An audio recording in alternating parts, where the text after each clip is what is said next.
नमस्कार दोस्तों आज हम आपके साथ श्रीमद् भगवत गीता के अध्याय नंबर 18 के श्लोक नंबर 19, श्लोक नंबर 20, श्लोक नंबर 21 और श्लोक नंबर 22 इन 4 श्लोकों के ऊपर इनका आध्यात्मिक भावार्थ समझने का प्रयत्न करेंगे। और भगवान ने अर्जुन को जो श्रीमद् भगवत गीता के इस 18वें अंतिम अध्याय ने संदेश देना चाहा है उसको समझने की कोशिश करेंगे। तो आइए शुरू करते हैं श्रीमद् भगवत गीता के अध्याय नंबर 18 का श्लोक नंबर 19, जिसमें लिखा हुआ है ज्ञानम कर्म च कर्ता च त्रिधैव गुण भेदतः प्रोच्यते गुण संख्याने यथा वृक्षणु तान्यपि। अर्थात हे अर्जुन, गुणों की संख्या करने वाले शास्त्रों में ज्ञान और कर्म तथा कर्ता गुणों के भेद से ये तीन प्रकार से कहे गए हैं। उनको भी मैं तेरे को भली भांति से सुनाऊंगा, जिसके समझने के बाद तुझे कुछ भी जानना शेष नहीं रह जाएगा। क्योंकि ज्ञान वह है जिसके द्वारा हम स्वयं को जान सकते हैं, कर्म वह है जो हमें करना ही है, और कर्ता जो है वो अगर भगवान की याद में हर कर्म कर रहा है तो उसको कोई भी कर्म बंधन में नहीं डाल सकता है। आइए अब हम बात करते हैं श्रीमद् भगवत गीता के अध्याय नंबर 18 के श्लोक नंबर 20 के ऊपर, जिसमें कहा गया है सर्वभूतेषु येनैकं भावमव्य यमीक्षते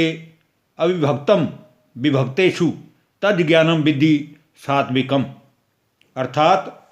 जिस ज्ञान से मनुष्य चाहे संसार के कितने भी धर्म हैं, कितने भी प्राणी हैं, कितने भी पंथ हैं, कितने भी समाज हैं, लेकिन उन सभी मनुष्यों में यही समझता है, यही देखता है कि सारी की सारी ही उस ईश्वर की, उस परमात्मा की, उस भगवान की रचना है,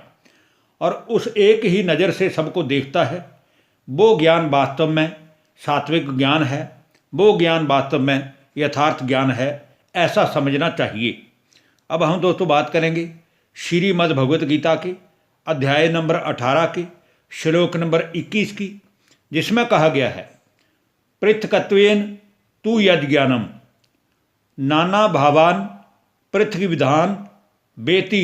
सर्वेषु भूतेषु तद ज्ञानम विद्धि राजसम। किंतु जो ज्ञान अर्थात जिस ज्ञान के द्वारा मनुष्य संपूर्ण संसार के प्राणियों में भिन्न भिन्न प्रकार की अलग अलग भावों को, अलग अलग स्वभावों को जानता है, उस ज्ञान को तू राजस ज्ञान जान। अब हम दोस्तों आज की वीडियो के अंतिम श्लोक और श्रीमद् भगवत गीता के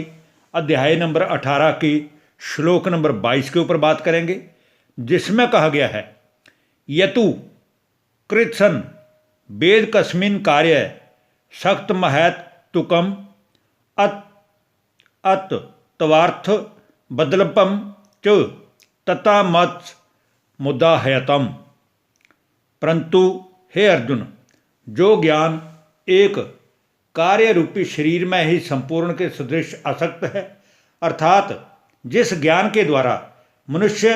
प्राणियों में आसक्त है, व्यक्तियों में आसक्त है, या पदार्थों में आसक्त है, या किसी न किसी प्रकार से उसका लगाव है, उसकी आसक्ति है, उसकी इच्छा है या प्राप्ति की इच्छा है, और जो बिना युक्ति के वाला है, तात्विक अर्थ से रहित है, जिसका कोई अर्थ नहीं है, जो संसारिक प्राणियों के पीछे लग कर किया जाता है, वह तुच्छ है। इसलिए उस ज्ञान को तामस ज्ञान कहा गया है, ऐसा समझ लेना चाहिए। तो दोस्तों आज के इन चारों ही श्लोकों में हमने भली भांति यही समझा है कि ज्ञान, कर्म और कर्ता, इन गुणों के तीन प्रकार के जो भेद हैं, उनमें हमने आज ज्ञान के विषय में जाना है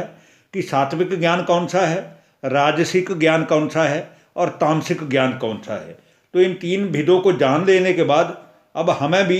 इस विषय के ऊपर स्वयं की बुद्धि द्वारा ये निर्णय लेना होगा कि हमें कौन सा कर्म करना चाहिए। क्योंकि भगवान को प्राप्त करने के लिए हमें सात्विक गुण में ही स्थित होना चाहिए,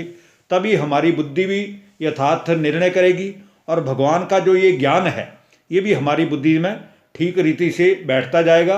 और हम सही निर्णय कर पाएंगे। धन्यवाद। नमस्कार दोस्तों।